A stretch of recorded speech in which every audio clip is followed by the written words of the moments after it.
Les étudiants du supérieur sont en colère et 500 d'entre eux ont voulu le montrer hier devant le Parlement de la Fédération Wallonie-Bruxelles à Bruxelles justement.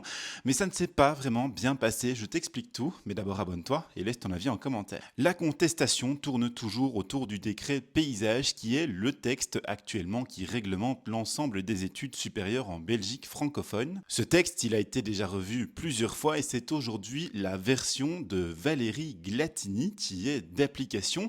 Cette version-là, elle donne un temps maximum pour réussir ses études, au-delà duquel on n'est plus finançable.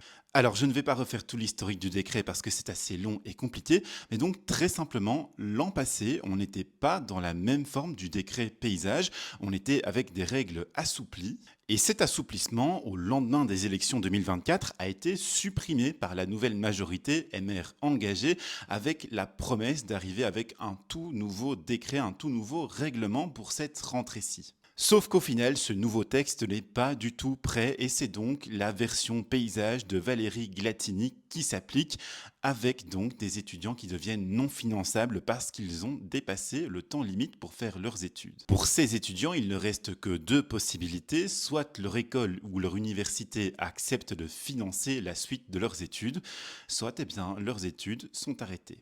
De plus, le chiffre précis des étudiants qui ne sont plus finançables cette année n'est pas encore disponible. La Fédération Wallonie-Bruxelles dit encore avoir besoin de temps pour récolter toutes les données qui viennent de tous les établissements scolaires. Et c'est donc pour protester contre cela que 500 étudiants se sont rendus hier devant la Fédération Wallonie-Bruxelles, mais ils se sont heurtés à la police. Des œufs auraient été lancés en direction du bâtiment et de la police qui a répliqué avec matraques, sprays et arrestations.